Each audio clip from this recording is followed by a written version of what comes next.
వక్రతుండ మహాకాయ కోటి సూర్యసమప్రభ నిర్విఘ్నం కురు మే దేవ సర్వకార్యేషు సర్వదా.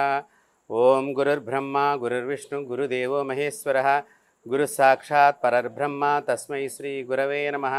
గురవే సర్వలోకానాం భిషజే భవరోగిణాం నిధే సర్వవిద్యానాం శ్రీ దక్షిణామూర్తయే నమః. యా దేవీ సర్వభూతేషు మాతృరూపేణ సంస్థిత. నమస్తస్యై నమస్తస్యై నమస్తస్యై నమో నమః. సర్వమంగళమాంగళ్యే శివే సర్వార్థసాధకే శరణ్యే త్రయంబకే దేవి గౌరీ నారాయణి నమోస్తుతే.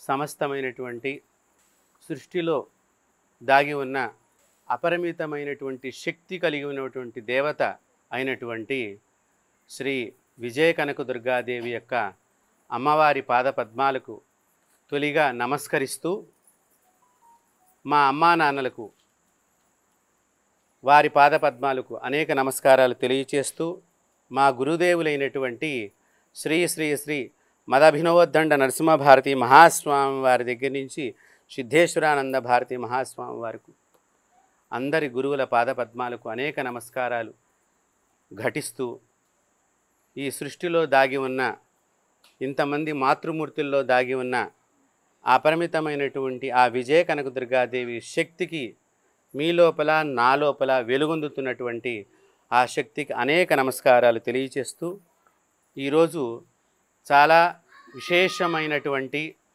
పరమ పవిత్రమైనటువంటి పర్వదినం, శ్రావణ మాసం, మంగళవారం. అందున ఈ శ్రావణ మాసంలో చివరిగా వచ్చే అమావాస్య కంటే వచ్చే ముందర మంగళవారం రోజున మనం ఈ అమ్మవారి సన్నిధానంలో కూర్చుని అమ్మవారికి మాలాంటి వాళ్ళు లేతే శ్రీ విద్యోపాసన తెలిసినటువంటి వారు, మహామంత్రం ఉపదేశమైనటువంటి వారు నవావరణ పూజ అని చేస్తూ ఉంటారు. ఈ నవావరణ పూజలో 9 ఆవరణలు ఉంటాయి. దానిలో మనం మణిద్వీపంలో కూడా 9 రకాలైనటువంటి గోడలు దాటి అమ్మవారి సన్నిధానానికి చేరుతున్నట్లుగా మనకి గోచరమవుతుంది. ఎవరైతే ఈ శ్రావణ మాసంలో ఈ అమ్మవారి యొక్క మణిద్వీప వర్ణన పారాయణని ఒక దేవతా స్థలంలో, ఒక దేవత కొలువై ఉన్నటువంటి ఆవిడ స్థలమై ఉండాలి. అందుకని మీరు చాలామంది దేవాలయాలు అని అంటూ ఉంటారు, కానీ దేవాలయం కాదు, అదేదో మనం వాడుకగా మాట్లాడేటువంటి ఒక పదము తప్ప. ఈ స్థానం ఎవరిది అంటే విజయ కనకదుర్గా దేవస్థానము, దేవుడి యొక్క స్థానం. కాబట్టి అంటే ఈ స్థలం పేరంతా కూడా అమ్మవారి పేరే ఉంటుంది. ఇప్పుడు మన ఇంటి పేరు, మన స్థలం అనుకోండి, మన ఇల్లు అనుకోండి, మన పేరు మీద ఎట్లాగైతే డాక్యుమెంట్ ఉంటుందో ఈ స్థలం కూడా ఆవిడదే. దీనికి ఒక డాక్యుమెంట్గా మనం చెప్పక్కర్లేదు, కానీ ప్రపంచమంతా ఆవిడదే. కాతే ఏమిటి, ప్రభుత్వం వారికి మనకి మధ్య ఒక వడంబడికలాగా ఇదేదో నా ఇల్లు అని మనం ఒక 4 సరిహద్దులు పెట్టుకుని 4 దిక్కులా మన ఇంటిని రిజిస్ట్రేషన్ అని చేయించుకుంటున్నాం. కానీ ఈ సృష్టిలో ఉండే ప్రతి స్థలం కూడా అమ్మవారిది. కాబట్టి అలాంటి అమ్మవారి యొక్క స్థానంలో కూర్చుని ప్రదోషకాల సమయంలో ముత్తైదువులందరూ కలిసి, అందుకనే నేను కొన్ని రంగులని ఈ చీరలు కట్టుకుని వస్తే బాగుంటుంది ముత్తైదువులందరూ కూడా. అంటే ఈ దేవస్థానానికి వచ్చేటువంటి కాలనీలో చుట్టుపక్కల వాళ్ళందరికీ ఆ యొక్క రంగుల్ని కట్టుకుని వచ్చినట్లయితే ఆ అమ్మవారు సంతోషపడుతుంది. అమ్మవారి యొక్క సంతోషమే మీ యొక్క సంతోషం, మీ సంతోషమే మీ భర్తల యొక్క సంతోషం. ఎక్కడ స్త్రీ పూజింపబడుతుందో, ఎక్కడ స్త్రీ గౌరవింపబడుతుందో, ఎక్కడ స్త్రీ నమస్కరింపబడుతుందో, ఎక్కడ స్త్రీకి విలువగా ఉంటుందో ఆ ప్రదేశం సర్వదేవతలు కూడా కొలువై ఉండేటువంటి ప్రదేశము అని వేదాలు ఘోషిస్తున్నాయి. అందుకనే సనాతనమైనటువంటి హిందూ ధర్మంలో స్త్రీకి బాలపూజ దగ్గర నుంచి మొదలు పెడితే పండు ముత్తైదు కూడా పెద్ద ఆది దంపతుల కింద కూర్చోబెట్టి మనం పూజ చేసేటువంటి కన్నె ముత్తైదు ఉన్నది, మధ్యలో పెద్ద ముత్తైదు ఉన్నది, బాలముత్తైదు కింద మనం బాలా త్రిపుర సుందరిగా. కానీ పురుషుడికి ఎక్కడా లేదు. ఆ భార్య ఉన్నప్పుడే ఏదో దంపతి పూజ అని చెప్పి ఆ భార్యతో కలిపి పూజ చేయడమే తప్ప ప్రత్యేకించి పూజ అంటూ పురుషుడికి ఎక్కడా లేదు. స్త్రీలకు ఉన్నట్లుగా ప్రత్యేకించి ఒక చోట ఉన్నది, అది కూడా వటువు అంటారు. అంటే పెళ్ళి కాకుండా చిన్న వయసులో ఉన్న బ్రాహ్మణ పిల్లల్ని కూర్చోబెట్టి సుబ్రహ్మణ్యేశ్వర స్వామి స్వరూపకంగా ఆ బ్రాహ్మణ్ణి పూజ చేసి సుబ్రహ్మణ్య తత్వంగా అతన్ని ఆరాధన చేసి అతనికి మనకు ఇష్టమైనటువంటి కూడా ఆయనకి ఇవ్వటాన్ని అక్కడ ఒక కార్తికేయ స్వరూపంగా భావన చేసేటువంటి పూజే తప్ప ఇంకెక్కడా కూడా లేదు. కానీ స్త్రీలకు అలా లేదు. చూడండి, వేదము అనాదిగా ఎన్నో కోట్ల సంవత్సరాలకు ముందరగానే మన శాస్త్రాలు మన ధర్మాలన్నీ కూడా అది ఎవరూ రచించినవి కాదు. అలా సృష్టిలో అలా శబ్ద తరంగాల ద్వారా మనకి ఉద్భవించినాయి. దాని ఋషులు అందరూ కూడా ఔపాసన చేశారు. ఔపాసన అంటే ఏమిటి? ఎక్కడా లిఖించలా, వారి యొక్క మస్తిష్కంలోనే దాచిపెట్టారు ఆ శక్తిని అంతటినీ కూడా. తదనంతరం వారి యొక్క శిష్య బృందానికి వారి శిష్యులు అలాగా ఈ రోజు దాకా మనందరికీ కూడా ఈ మంత్రాలన్నీ కూడా తెలుస్తున్నాయి అంటే ఆ ఋషి పరంపరకి మనం ముందరగా తొలిగా నమస్కరించాలి. అందుకనే మనందరి చేత అంటే ఏంటి? మగవాళ్ళైనా సరే ఆడవాళ్ళైనా సరే అందరి చేత గౌరీదేవి స్మరణం చేయిస్తారు. తొలిగా అసలు నిజంగా చెప్పాలి అంటే మనం ప్రతిరోజు ఆడపిల్లగా ఎవరైతే ఉద్భవించారో వాళ్ళందరూ కూడా గౌరీదేవి స్మరణం చెయ్యాలి అని శాస్త్రాలు ఘోషిస్తున్నాయి. ఈ గౌరీ స్మరణం దేనికి? గౌరీ స్మరణం చేయటం వలన కలిగేటువంటి శక్తి, దాని యొక్క లాభాలు అంటే మీ భాషలో చెప్పాలంటే మనకు లాభం వస్తుందంటే కానీ ఏది పనిచేయలేనటువంటి పరిస్థితి అయిపోయింది కలియుగం అంతా కూడా. దానివల్ల మహత్తు ఏమిటి? సంస్కృతంలో మహత్తు అంటారు, తెలుగులో లాభము. కాబట్టి ఆ మహత్తు ఏమిటి ఈ గౌరీ పూజ వలన అంటే చాలామందికి గౌరీ అనే శబ్దము పెళ్లి మండపం దగ్గర బాగా వినిపిస్తూ ఉంటుంది. మనకు అక్కడ ఒక గౌరీదేవి పూజ కింద పూర్వకాలంలో ఆ గౌరీ పూజ చెయ్యాలంటే చాలా భక్తి భావనగా గోచి పోసుకుని స్త్రీలు ఆ ప్రదేశంలో ఒక పెద్ద ముత్తైదును కూర్చోపెట్టి చక్కగా ఆ అమ్మవారికి మంత్రాలని చదువుతూ తన గురువుగారి దగ్గర నేర్చుకున్నటువంటి మంత్రాన్ని ఆ కూతురికి ఉపదేశం చేస్తూ ఆ గౌరీదేవిని చక్కగా అర్చన చేయిస్తూ ఉంటుంది ఆ తల్లి. ఇప్పటి కాలంలో అది సంభవించటం లేదు. అదే మాకు పెద్ద బాధగా కనిపిస్తున్నది. గౌరీ పూజని మనము ఒక వేడుకగా చేస్తున్నాము. ఏదో రకరకాలైనటువంటి వస్త్రధారణ, రకరకాలైనటువంటి గాజుల ధారణ, మనం ఇది ఎంతసేపు ఆ గౌరీదేవి పూజ చేసేటప్పుడు మన యొక్క వస్త్రాలు ఈ గాజులు మనం అలంకారం అంతా పడిందా అనేటువంటి భావన తప్ప నిజంగా గౌరీదేవి మీద మాత్రం ఎవరికీ మనసు ఉండటం లేదు. ఎవరికైతే గౌరీదేవి యందు మనసు సరిగ్గా లగ్నం కాదో వారి భర్తకు ఆయుష్లో కొన్ని ఉపద్రవాలు సంభవించే అవకాశం ఉంటుంది. భవిష్యత్ పురాణంలో వేదవ్యాసుల వారు ఇవన్నీ కూడా రచన చేసి ఉంచారు. దాన్నే కాలక్రమంలో కాలజ్ఞానం కింద పోతులూరు వీరబ్రహ్మం గారు, ఆయన పెద్ద గురువు గారు, అంటే సిద్ధపురుషులు వాళ్ళందరూ కూడా, ఒక శంకరాచార్యులు వారు, ఒక రామానుజాచార్యులు వారు, ఒక మంత్రాలయం రాఘవేంద్ర స్వామి వారు, అలాగే ఒక మధ్వాచార్యులు వారు, వీళ్ళందరూ కూడా సిద్ధపురుషులు. ఈ ప్రపంచాన్ని మళ్ళీ తిరిగి గొప్పతనాన్ని ప్రపంచానికి చాటి చెప్పడంలో వాళ్ళు మహోన్నతమైనటువంటి శక్తిని ఆ అమ్మవారి పాదాల దగ్గర నుంచి తీసుకొచ్చి ఈ రోజు దాకా శంకరాచార్యుల వారి పేరు నిలబడి ఉన్నది అంటే వారు సత్యాన్నే చెప్పారు, ధర్మాన్నే ఆచరణ చేశారు. ధర్మం ఎలా రక్షింపబడుతుంది అంటే మనం పాటిస్తే రక్షింపబడుతుంది, మనం ఆచరిస్తే మన పిల్లలు దాన్ని ఆచరిస్తారు. మనం ఆచరించకుండా దాన్ని మనం అందరికీ చెబుతూ ఉంటే దానివల్ల ఉపయోగం లేదండి. మనం ఆచరించాలి. అందుకనే నేను మీ అందరికీ కూడా అందరూ కూడా సంప్రదాయ వస్త్రధారణగా చక్కని చీరను ధరించి రావాలను అని మీ అందరికీ కూడా మెసేజ్ ద్వారా సందేశాన్ని అందించడం జరిగింది. చాలామంది ఈ మంగళగౌరీ వాయనం, అదే గౌరీ వాయనం అంటే ఏమిటనుకున్నారు? ఇక్కడ 16 రకాలైనటువంటి పదార్థాలన్నీ కూడా అమ్మవారికి సమర్పణ చేశాం.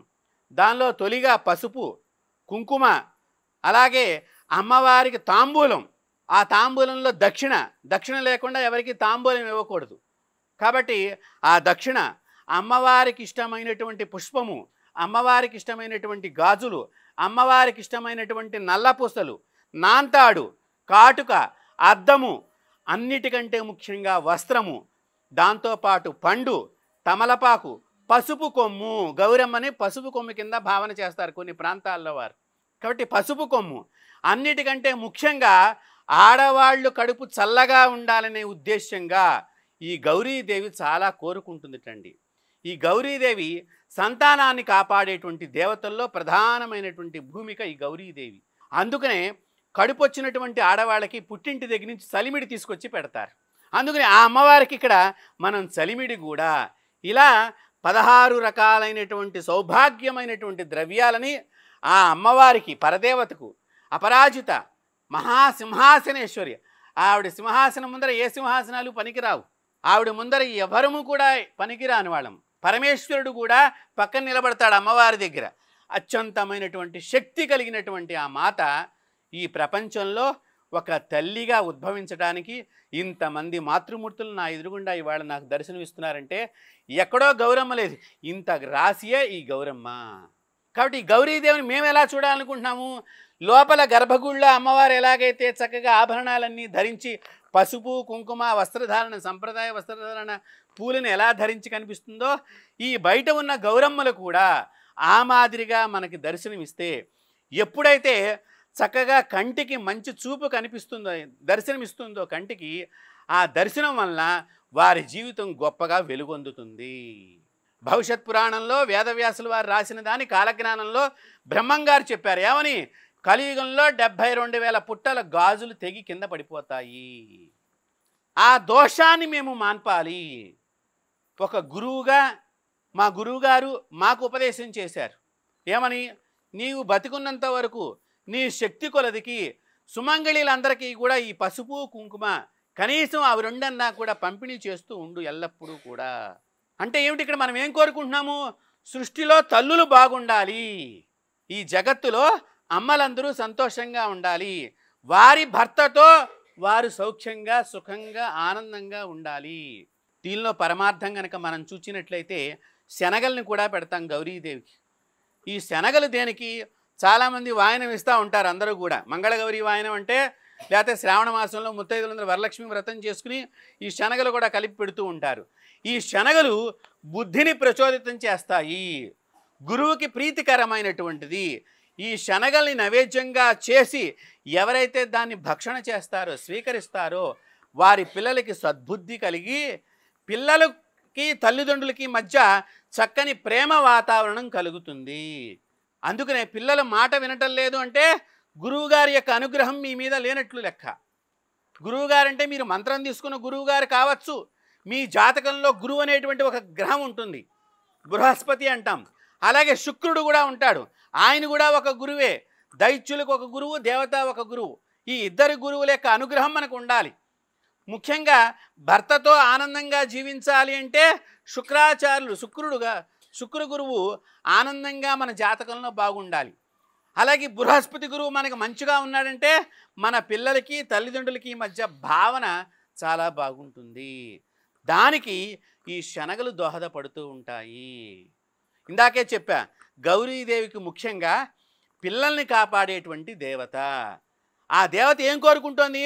నీ పిల్లలు నీ మాట వినాలి అంటే గురువుకి సంబంధించిన ధాన్యాన్ని నాకు నివేదన చేసి వారి చేత, అంటే వచ్చినటువంటి ముత్తైదువులందరికీ నువ్వు దానం ఇచ్చినట్లయితే ఈ వాయన దానం అనేటువంటిది ఇచ్చినట్టు. అందుకనే ఈ వాయన దానం ఇచ్చేవాళ్ళు కూడా ఏమని చెప్తారంటే, అమ్మా నిన్ను నేను గౌరీదేవిగా భావన చేస్తున్నాను, శ్రావణ మంగళవారం మహాలక్ష్మిగా భావన చేస్తానంటే ఆ పుచ్చుకునే ఆవిడ కూడా నేను శ్రావణ మంగళ గౌరీదేవినే అంటూ ఉంటుంది.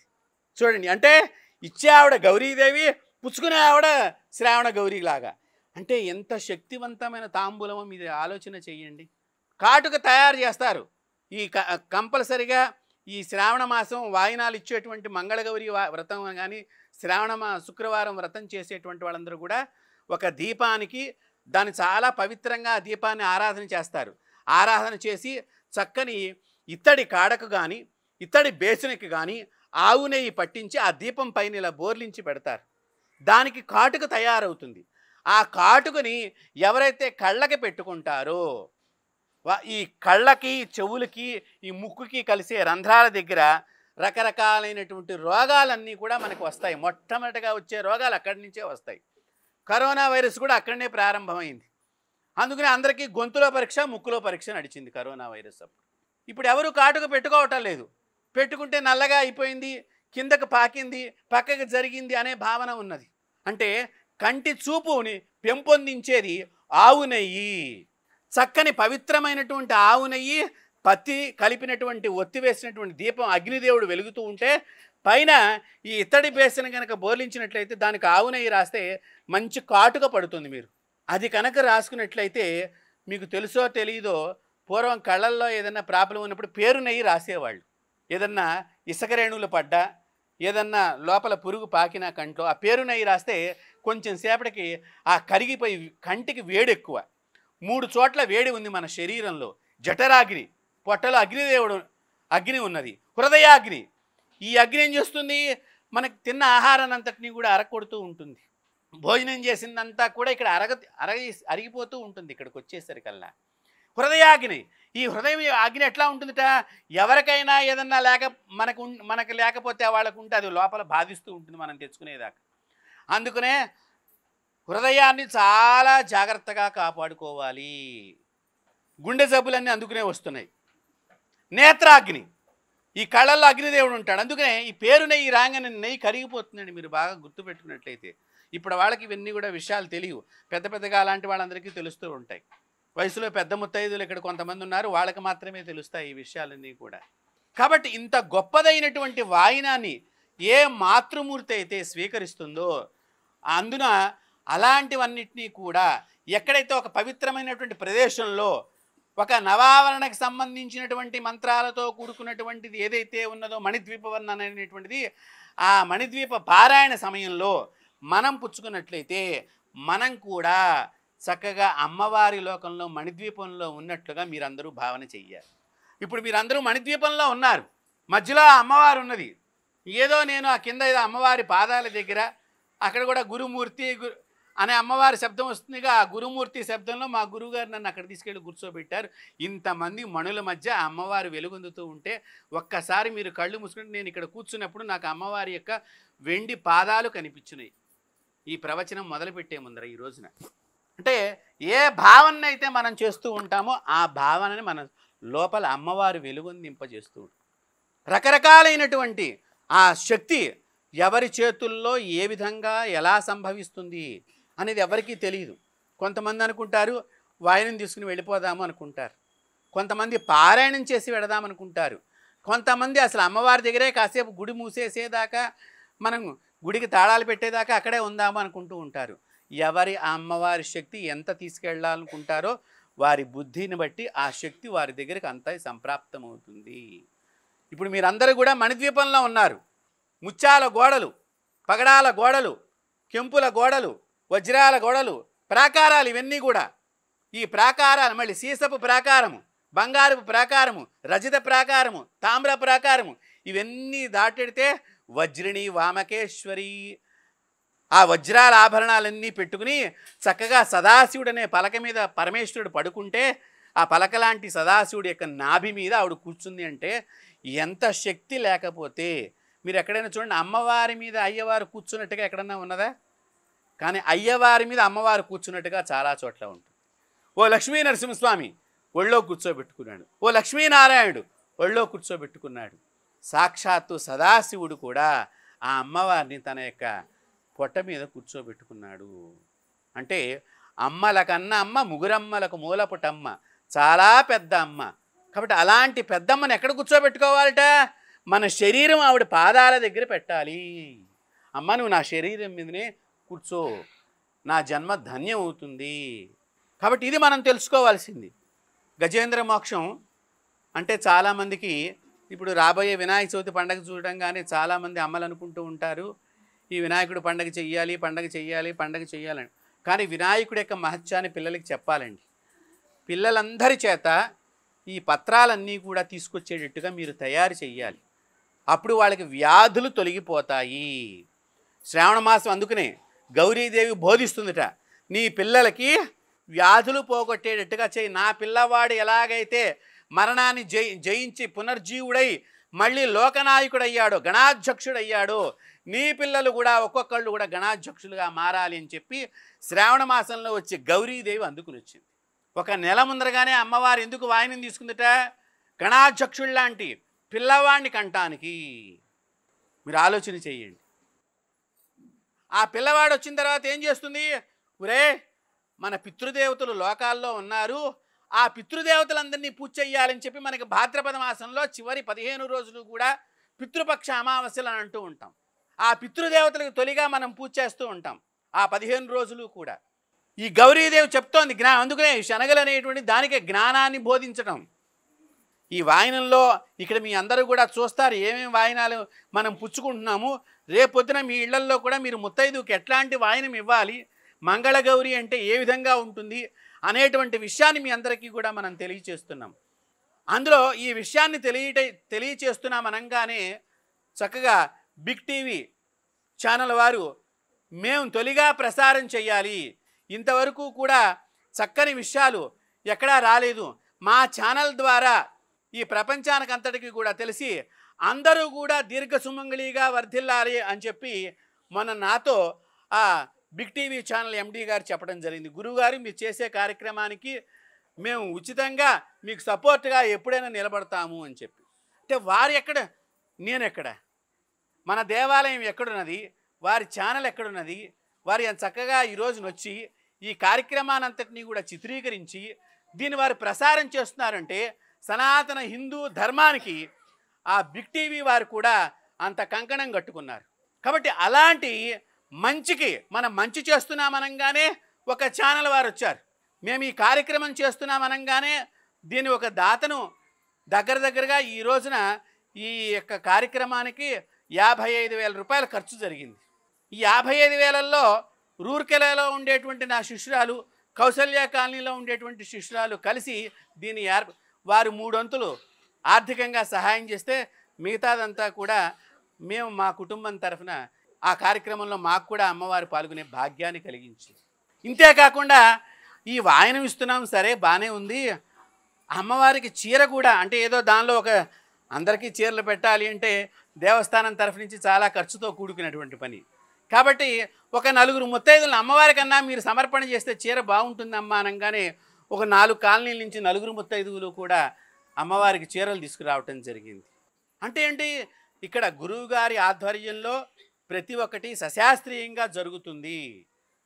ఎక్కడ రూర్కెల ఆవిడ అక్కడి నుంచి ఆవిడ లేదు ఈ రోజున చూడండి, ఒక వాయనం పుచ్చుకుంటానికి ఆవిడ లేదు ఇక్కడ, కానీ ఈ కార్యక్రమానికి ఆవిడ సహకరిస్తోందంటే అమ్మవారు ఆవిడకి ఎంత ఇక్కడికి ఈ ఫోటో అమ్మవారి యొక్క ఫోటో రోజు కూడా ఆవిడ చూసి దర్శనం చేసుకుని ఒకసారి ఈ అమ్మవారి ఫోటోకి దండం పెట్టుకుంటే వాళ్ళ అబ్బాయికి అనారోగ్యం వస్తే డాక్టర్లు చేతులు ఎత్తేసారట, అమ్మా నీవు తప్ప నాకు ఇంకెవరూ శరణం లేదు, గురువుగారు నీ పాదాలు పట్టుకోమన్నారు అని చెప్పి నాకు ఫోన్ చేస్తే నేనేమని చెప్పాలి, అమ్మవారిని కాళ్ళు పట్టుకోమ్మా అక్కడి నుంచే అనగానే వెంటనే వాళ్ళ అబ్బాయి దగ్గరగా 1 రోజులో 15 రోజులు హాస్పిటల్లో ఉన్నాడు, కానీ ఆరోగ్యంగా వచ్చాడు. ఇవాళ అమెరికాలో ఉద్యోగం చేస్తున్నాడు.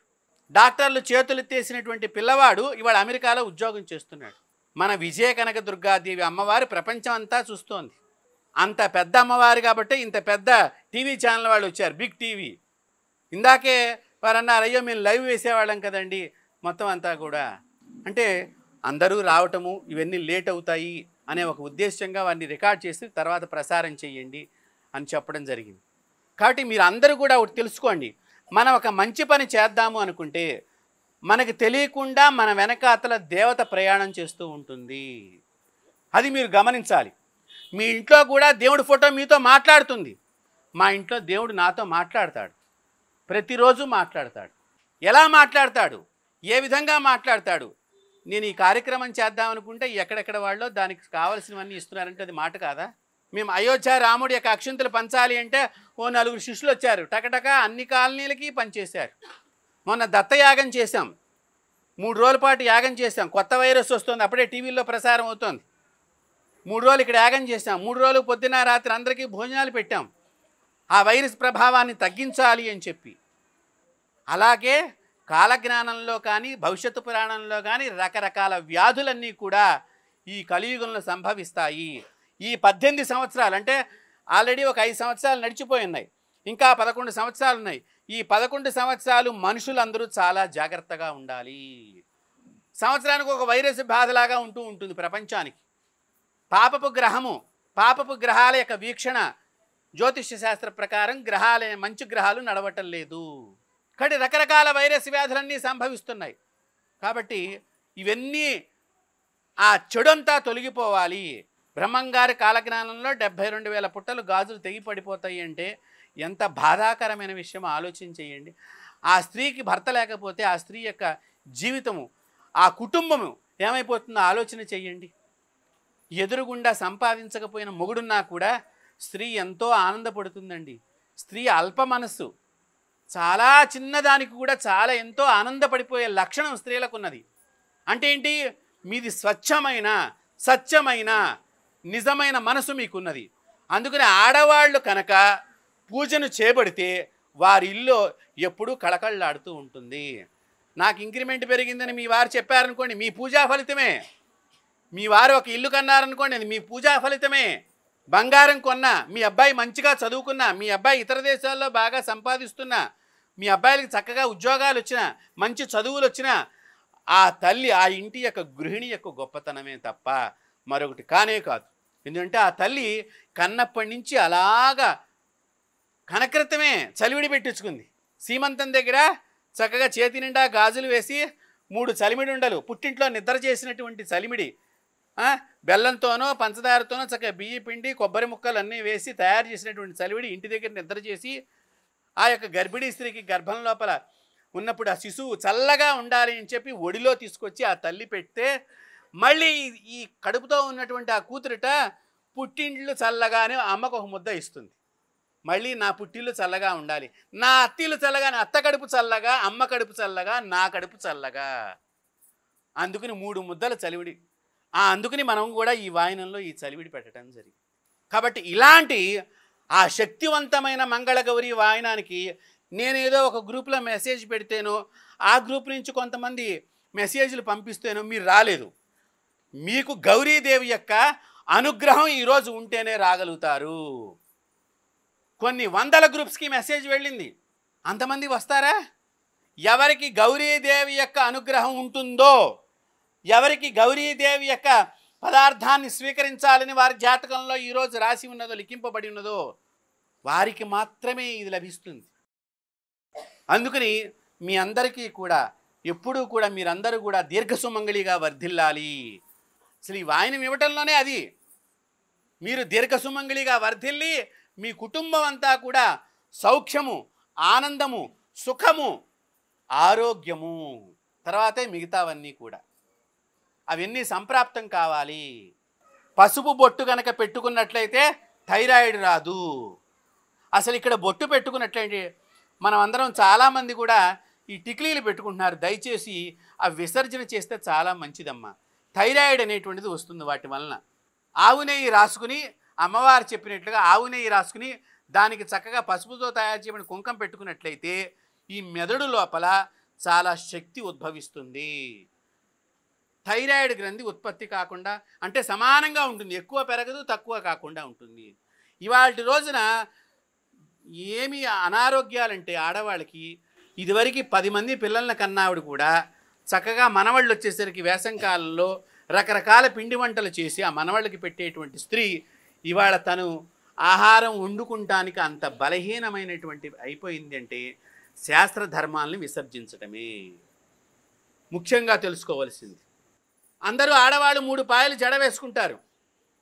3 పాయలు తీసి జడ వేసుకుంటారు కదండి. లక్ష్మి, సరస్వతి, కాళి, ఆ 3 కూడా, మహాలక్ష్మి, మహాకాళి, మహాసరస్వతి. అంతేకాదు అవి 3 నదులు. కానీ బయటికి ఎన్ని నదులు కనిపిస్తాయి, ఎన్ని పాయలు కనిపిస్తాయండి? 2 కనిపిస్తాయి. ఒకటి కాళి, ఒకటి లక్ష్మి కనిపిస్తుంది. సరస్వతి అంతర్వాహినిగా ఎవరికి కనిపించకుండా ప్రవహిస్తుంది మనకి త్రివేణి సంగమంలో. అలాగే మీ జుట్టు లోపల కూడా సరస్వతీదేవి అంతర్వాహినిగా ఉంటుంది. మనం అనుకుంటున్నాం ఏదో 3 పాయలు తీసి జడ వేసుకుంటున్నాం, కానీ 2 పాయలే కనిపిస్తున్నాయి కదా. మరి 3వ పాయ ఎక్కడికి వెళ్ళిపోయినది? ఆలోచన చేయండి. పవిత్రమైనటువంటి నదీ స్వరూపాలు మీరు. అందుకనే ఎక్కడ స్త్రీ గౌరవింపబడుతుందో, ఎక్కడ స్త్రీ పూజింపబడుతుందో, ఎక్కడ స్త్రీకి నమస్కారం జరుగుతుందో అక్కడ సర్వదేవతలు ఉంటారు. అక్కడ దయచేసి మీరందరూ కూడా జడలు వేసుకోవాలండి. గర్భిణీ స్త్రీలు ముఖ్యంగా జడ వేసుకున్న తర్వాత ఆ జడ కొసల్ని భూదేవి చూడకుండా పైకి మడత పెట్టాలి. లేకపోతే నరాల బలహీనం కలిగిన సంతానం ఉత్పత్తి అవుతుంది. ఇన్ని రకాలుగా చెప్పారు శాస్త్రంలో. 2 జడలు వేసుకుంటే పెళ్ళి కాని చిన్నపిల్లలు అన్నట్లు, పెళ్ళైతే కనుక ఒక జడ వేసుకున్నట్టు, పిల్లలు పుడితే కొప్పు పెట్టుకున్నట్లుగా మన సంప్రదాయం ఉండేది పూర్వకాలంలో. పిల్లలు పుట్టిన వాళ్ళు కొప్పు పెట్టుకునేవారట. అంటే ఏంటి, వాళ్ళని చాలా జాగ్రత్తగా ఒక జడ వేసుకుని. అందుకనే పూర్వకాలంలో ఇప్పుడు జరుగుతున్నటువంటి ప్రాపంచకంలో ఇప్పుడు జరుగుతున్నటువంటి మహిళల మీద చర్యలు ఇదివరకు లేవు, చెడ్డ చర్యలు. అందరం చక్కగా ఆనందంగా జీవించాం, అందరం కూడా ఆనందంగా రక్షింపబడ్డాం, అందరం కూడా చాలా గౌరవింపబడ్డాం. అందుకనే 100 రూపాయలు వచ్చినా 10 మందిని కన్నా ఆ ఇంట్లో చక్కగా 10 మందికి మంచిగా పెళ్ళిళ్ళు చేశారు. మనవాళ్ళు వచ్చేవాళ్ళు, మనవరాళ్ళు వచ్చేవాళ్ళు, అల్లుళ్ళు వచ్చేవాళ్ళు, కోడళ్ళు వచ్చేవాళ్ళు, కూతుళ్ళు వచ్చేవాళ్ళు, కొడుకులు వచ్చేవాళ్ళు. కానీ అందరూ సంతృప్తిగా భోజనం చేశారు. అదే మణిద్వీప వర్ణన. మనం పారాయణం చేస్తున్నాం, లలితా పారాయణం చేస్తున్నాం, కోటి కుంకుమార్చన చేస్తున్నాం, సౌందర్యలహరి పారాయణం చేస్తున్నాం, మణిద్వీప పారాయణం చేస్తున్నాం. అయ్యో చాలా మీరు గమ్మత్తుగా మీరు ఆలోచన చెయ్యండి. రాముడు చేసే మంత్రమేమో, రాములు వారు చెప్తున్నాను నేను, రాముడు చేసే మంత్రమేమో శివపంచాక్షరి మంత్రం జపం చేస్తాడు. ఆయన చెప్పిందేమో భాగవతం రాయమని చెప్పాడు. ఎవరికి? పోతన వారికి, భక్త పోతన గారికి భాగవతం రాయమని చెప్పాడు. కానీ భక్త పోతన జపం చేసిందేమో రాముడి నామం. చూడండి ఎంత గమ్మత్తుగా ఉందో.